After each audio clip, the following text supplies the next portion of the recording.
Okay, so with that split, then what we want to do is pick this piece and this one, and this curve and this piece, and this curve and this piece, and whoa, this one and this piece.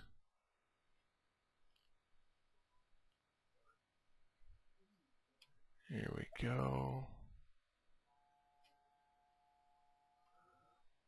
Okay.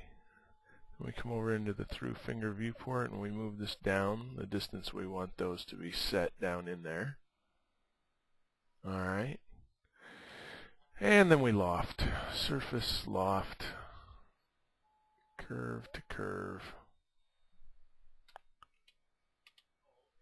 Alright. Let's put that on there.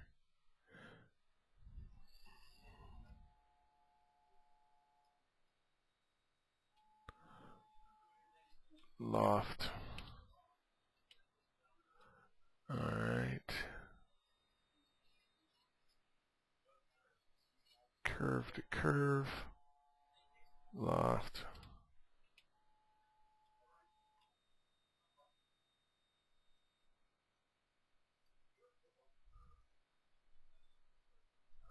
Loft.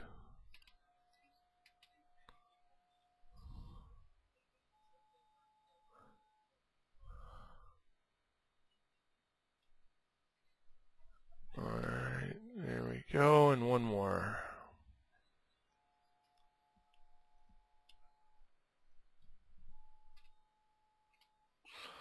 Alright, so we'll right click green and hit join.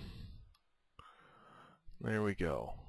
So now we have pieces that we want to get up onto the ring.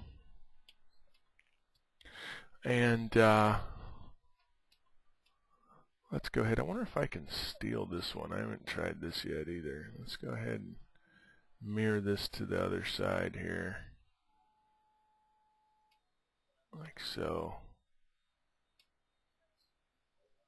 That's close. Pretty close. We'll go ahead and 1D scale this thing from like there. Whoa.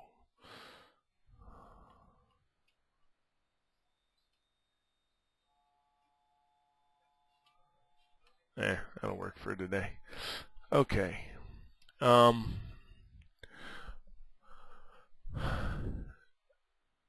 next we need to get ready for the flow along surface here. And what it does is it takes a backbone surface, and then it takes whatever's on that backbone surface, which in this case is our green model, and puts it up onto another surface. Okay. So the way that this surface is made with flow or with curve network, I want to control how this surface is made so that it follows the same flow. So what I'm going to do is come over and let's turn on blue and right click blue, and I'm going to delete all those. Okay, so let's use blue, and we'll come over to polyline, and I'm going to draw a line straight down this way, enter, and then another line straight down here, and then I'm going to draw one here to here and here to here. So this one and this one are the rails for a sweep 2 that then is this one and this one. So now I know that this goes along this way as far as the flow goes. Now, in Rhino, we have history. Okay, we have history in version 6. Oh, that's our history. Under Rhino 4, do we have history in here? I always type it anyway. So if you type history, you can see that record is on, and it's been being recorded this whole time.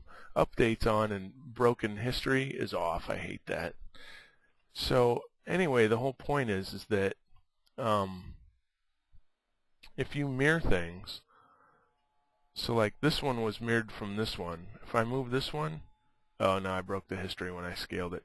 Bad example, but I'll show you. But history is on. Okay, well here's a little history lesson. 407 years. Anyway, so this one came from this one. Parent, child. Move the parent. Because it was a mirror, the child goes with it. That's Rhino history. Okay, so we're going to rely on that when we do flow along surface. So let's go ahead and right-click the dark green. There's the pieces that we want to flow. And we'll go ahead and go to transform, flow along surface. Okay, need an icon for that one. I'm sure we have it in our next build. Copy equals yes, rigid equals no. I'll show you what that is. So select the base surface near a corner. The base surface is the blue one. There's a corner. Now I want to do the corresponding corner, which should be here, in theory. Okay, so yeah, shoot, that I was hoping that would work, and it kind of stands to reason. It ends up just going straight here, which is kind of a drag. We would need to get that to go around the ring, so we would need to build more surfaces, which is a bummer. The rest of it worked though. So what we have here is, let's turn off this, and notice that because I had this negative, okay, then it went inside the surface, like so. Now the beauty of this is that with history on, we can come over here now, and let's try this,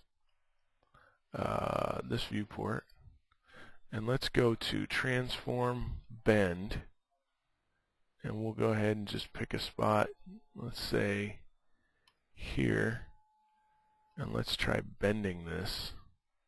Oh, you can't see the feedback. Here's what I do for the feedback.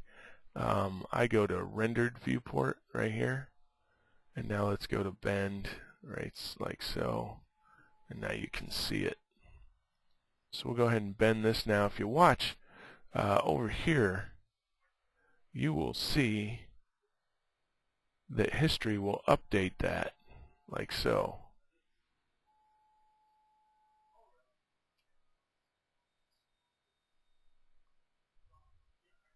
And we can get that to start to follow the finger, which is kind of cool.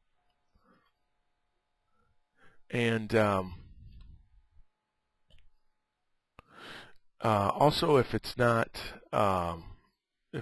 quite what you want, as far as like maybe we want this one and this one inset a little bit. So if we simply just move these down a little, like so, then they'll move up here. Now they're inset. So if you watch really close, like right here, and I come over here and move it, then you can see it update it. That's history is on. History in the making.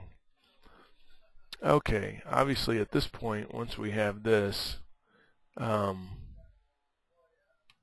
we would mirror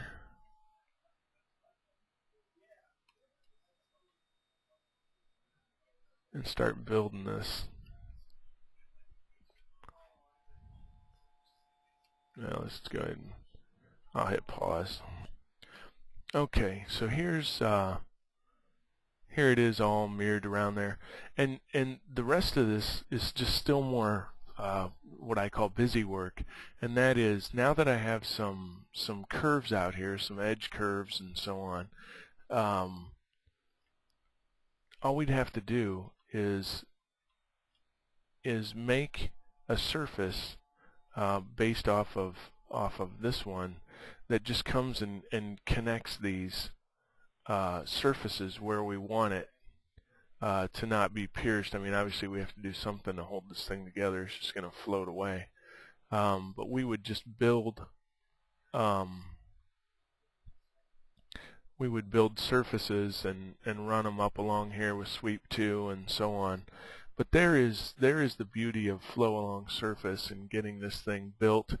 Also, if we take the time to make some of this stuff touch other stuff to begin with, then it, we won't have to build anything to fill that in. So in other words, if I make a block that sits in here and fills this in and then put it up here, then it'll just be connected anyway right here, like for instance in this spot, because you can see that it does touch right there. Let's switch this back to shaded. There we go. Yeah, so where this fills in there, we'll just fill it in. But anyway, there's that with flow.